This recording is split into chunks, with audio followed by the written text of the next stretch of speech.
the Gleaner Podcast for Wednesday, January 17th, 2024. I'm Chantal Hortop, Managing Editor for the Gleaner and host for this season of the podcast. If you tuned in last week, you'll remember that we spoke to some of those who run two of the historical societies in the Chateauguay Valley. This week, the Gleaner's Callan Forrester will be speaking to Murray McEwen, who took on the project of creating a documentary about the McEwen family's long history in Ormstown. As Callan speaks to Mr McEwen about the project and how it came about, you'll hear about the history of agriculture in the valley and of an important local business, and most importantly, about the strong family ties behind the documentary. Happy listening! Thank you so much for joining me today. I watched the McEwen Legacy documentary and I thought it was so interesting and so cool to see like how long your family has been in the valley. So I really appreciate you taking the time to chat with us today. I was wondering if you could start just by introducing yourself, give us your name, and tell me a little bit about what it was like for you growing up in the valley. Well, my name is Murray McEwen.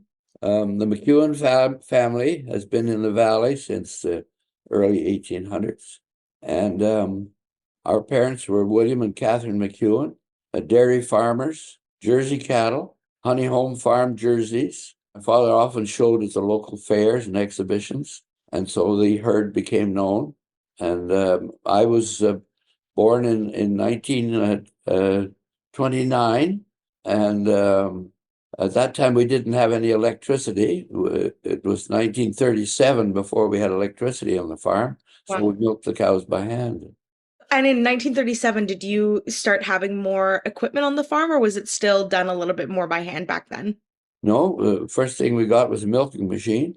And a cooler for the milk tank, and a washing machine for mother, because she had 6 children. And you were the oldest of the 6 children, is that correct? Yes, I was. That's so cool. And what was that experience like growing up and balancing, the farm and being the oldest sibling and also going to school and all of this stuff? Well, there was 13 years between us. I was the oldest, my sister Shirley, 2 years younger, and Ross, another 2 years younger. Then there was a space of a few years, and then Jean and Anne and Alton. So there were 6 of us on the farm. And so you grew up working quite a bit with your father in the farm. Did you always know that you wanted to go into food and agriculture as an adult as well, or did you kind of discover that as you grew up? I didn't have a clue what I wanted to do, so I discovered all these things day by day. And so in 2023, this documentary was made about your family and about, the legacy that you have here in the valley. I'd love to know what your reaction was like when you found out that this was going to be a project that your family was a part of. Well, I guess I was the one that started the idea of making a legacy video, and because there was the opportunity to have 6 stories because there were 6 children. And so the people making the film, Shannon Eckstein, she interviewed everybody in all the families and created the stories. And what was it that kind of inspired you wanting to start this project and have it be out there for others to get to experience? Well, I had seen a video made by Shannon of a hospice that was in the community. And I was introduced to her. And I saw this as an opportunity to tell the stories of the legacy of mother and father, because the 6 of us all had different stories. And I thought there was some creative material there that maybe we could make stories out of. I didn't realize that it was you that had kind of started and spearheaded the project. I think that's amazing. I'd love to know, did you have any other experience? Had you ever done any on-camera work before, or was this totally a new world for you? Totally new world. Oh, yeah? And what was it like getting to be on a film set like this where you suddenly had cameras and mics, and when it started coming to fruition, what did that feel like? I guess after the first 5 minutes of nervousness, it became a question and answer period. And we just had to reach back into our memories and try and come up with the interesting things that should be on a film. something that I thought was really cool watching the documentary was like how there are still so many parallels between then and now, like talking about the fairs and the exhibitions. And, the Ormstown Fair is still such a huge part of the Valley's culture. I'd love to know how you've kind of seen these things grow and change throughout your life and up till now. Well, we were always involved in what we called the calf club, but now it's the 4-H club. And we were involved with things at the fairs. And so we got to know what was going on there. And the biggest part, the one with the biggest legacy was Steve Borland with Rapid Bay Farms. And he had Jersey cattle, which was the same thing my father had. And Steve, he got to know our farm that was across the river, actually, from his farm. And there was the making there of a great story. Steve has a great story, as you probably know. Mhm. He's known worldwide for his champion Jersey cattle. How many generations are actually featured in the documentary? Is it four generations that are spoken to? Yes, I guess there were. I think the fourth generation was probably pretty young and maybe not there to be involved, because when it was only made, it was made in 2023, so it was Mhm. only the people that were alive then. Our generation, there were six of us, but Shirley, our sister, had passed away, and Shirley's offspring was Steve Borland. And now I'd also love to know, so you worked, obviously you grew up on the farm, then you worked at Green Giant for a while, then moved to PEI, and now you're in Ontario, I believe, right? Yes. So you've kind of been, in multiple places across Canada. I'd love to know how you've experienced the differences across the provinces that you've had the chance to work in. Well, I guess agriculture is everywhere, but um, when I was at home on the farm, we showed the cattle, helped father show the cattle. And then we worked at the Green Giant Company because we were going off to college. We needed money, and I worked there for actually. I worked there for over 15 years at the Green Giant Company, and then had a chance to go to Prince Edward Island to build a frozen food plant, and which you would know today as Cavendish Farms. Oh, cool. And sorry, you said you were there to like build it, so you were there from the beginning of that and seeing it kind of take off. I was the first employee, went down there and we bought a farm. We built a plant on it. It was an American company that was putting the money in, and they sent an engineer up, and we built the plant in 6 months. We It was 1961. We planted crops in May, and the plant wasn't even hardly started then. And so it had to be ready by October. We had it ready by October, and so we processed crops at that time. We had spinach, broccoli, Brussels sprouts, cauliflower, and so that was the start of the frozen food world in Prince Edward Island. That's so cool. That must have been such a learning curve to be able to watch that be like as the first employee to watch it from just its seeds right into what it is today. Well, it was because we had to go and hire people. We Right. had to hire somebody in charge of the manufacturing, somebody in charge of the contracting with the farmers, and put together a whole team. And we did. Wow. That's such a unique experience. Not many people can say that they've done something like that. And so after your time in PEI, I know you worked with Red Path for like the sugar company for a little while. I would love to know a little bit about your work on the development of artificial sweetener or zero calorie sweeteners like Splenda. Well, in the sugar company, we were refining and Mhm. selling sugar. High intensity sweeteners started to come on the market, equal, aspartame, other ones. And so we scratched our head to say, is there something else we could do?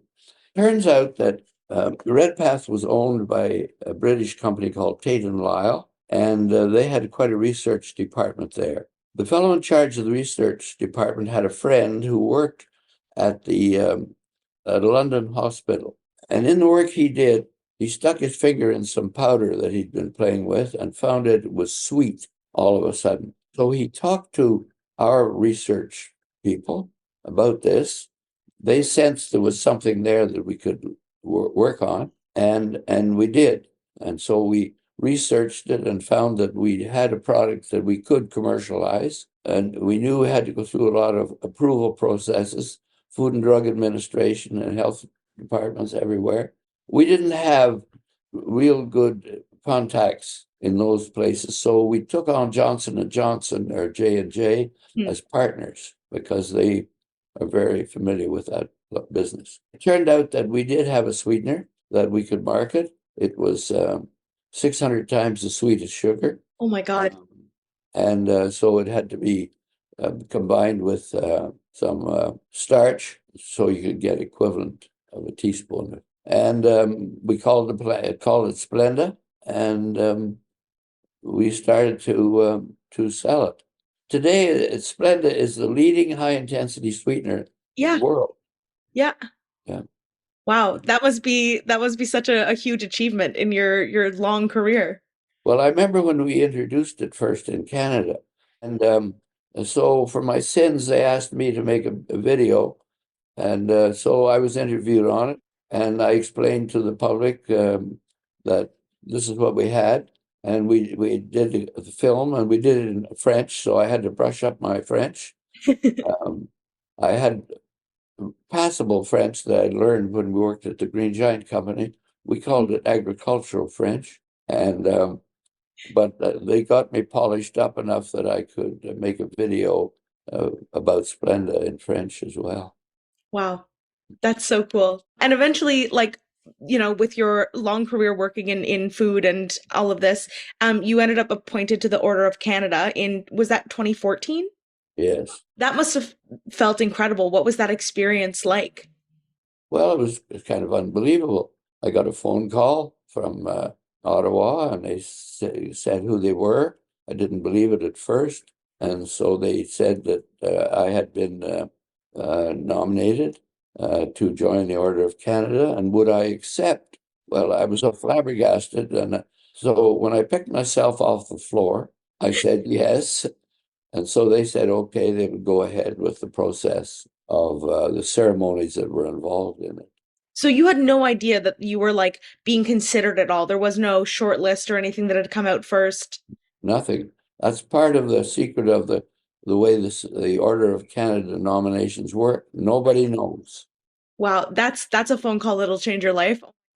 You said that you went through the ceremonies and stuff to be appointed. What was that process like? Well, it was lovely. Of course, the Governor General was there. All the pomp and circumstance that you can imagine that goes on. They were about, I think there were about 45 people in the ceremony, and it was held in the Rideau Hall. Wow. Now, just circling back to the documentary and your family a little bit, I found one thing very clear when watching it, that in the Valley especially, we see so many generations, get to grow up together, and cousins who are more like siblings. And I'd love to know if you could share some thoughts on that family and working together like that, and how that kind of shaped you in your career. Well, in the family, you never know if everybody's going to stay in agriculture. And our family didn't, except for Shirley, who married Archie Borland, and they had a farm in Ormstown, and so they were really the only one of the six of us who stayed in pure agriculture. The rest of us were off. Alton and I were in the food industry, but we weren't direct in farming. No. And, now that the documentary is out and edited and stuff, has the family had a chance to watch it together or to talk about it together? Well, yes, they have. Yeah. We had an opportunity and we have an annual clan gathering of the McEwens, and it was held at Steve's farm in the summer, in August. And we had a showing that was the first showing of the video called The Legacy of William and Catherine McEwen of Ormstown. And what was that like, getting to experience this with all of the members of your family? Well, it was quite emotional for some, because it showed some of the successes that the various families had. People learned things about each other that they didn't really know before. And so it was quite an emotional experience. But anyway, at the end, everybody clapped and laughed and said, "Hey, we've got a good story here for the future." But the real intent of it, it's not about what happened. It's about for the future generations. The problem that always existed was we didn't get enough information from our parents about what they had done when they grew up. And this looked like an opportunity to create something with modern technology that people that aren't even born yet can look back to see what their ancestors were like and what they did. And that was really the genuine, the real reason of making the legacy story for the future generations. Right. Yeah, I think that was really clear in the making of the film too, that like, there's a reference to how even you can track the Chateauguay Valley families all the way back to like small towns in Scotland, right? And it's going to be so cool for future generations to have that. Why do you think that it's important to preserve like family memories and family traditions and family history for a long time? Like why was that something that was so important to you? I think it's only important in a person's mind. Some people don't care, and some are semi-interested, and some are just have a passion to know what went on. And so it was for those that have a passion and hopefully convert the others that didn't have, that it is interesting to know what went on and visually see it. Cool. And do you know what is next for this documentary? Like, where can people watch it? And if it's going to be at any festivals, anything like that? No, it's really for the family. The family has it. There's no intention at all that it is going to be in public. The family could show it to friends and whatnot if they want to. That's their decision. It's not a story for the public. That's nice that you have this thing that's just for the family that you can have as your parents' legacy, but also your legacy and your kids' legacy. That's really, really beautiful. That's very important. Yeah, absolutely.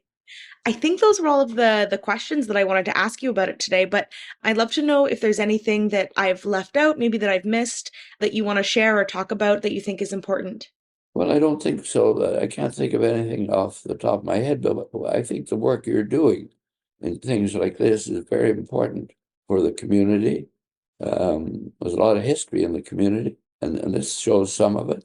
Yeah. But maybe other people have other stories to tell. What you're doing is important. Well, thank you so much. That's very kind. Yeah, I think that it's cool to be working for a newspaper where there's, where it's the 160th anniversary of the Gleaner. It's cool to see how much we've changed and grown over the last century and a half. Thank you so much for your time today. This has been such a great conversation. What a fascinating family and an extraordinary project. I know many other families out there have some history they would like to preserve for future generations, and maybe hearing this story could inspire them to record it in the same way. Be sure to tune in again next Wednesday, January 24th, for a chat between the Gleaners Sarah Rennie and Holly Dressel, who will be speaking about the history of environmental activism in the Chateauguay Valley. This podcast is made possible in part by funding from the Government of Canada through the Official Language Community Media Consortium, as well as a grant from the Bourse d'Initiative en Entrepreneuriat Collectif, a call for projects designed to support the creation and development of social economy enterprises and projects across the Montérégie region. Sound editing and sound design for the Gleaner Podcast is done by Stacey Pennington. Our theme music is by Christopher Pennington. It is produced by me, Chantal Hortop. Don't forget to subscribe to the Gleaner Podcast on your favorite podcast platform so you don't miss an episode. For more Gleaner content, check out our website at www.the-gleaner.com. I'll also put that link in the show notes. Thank you so much for listening, and we hope you'll join us again next time.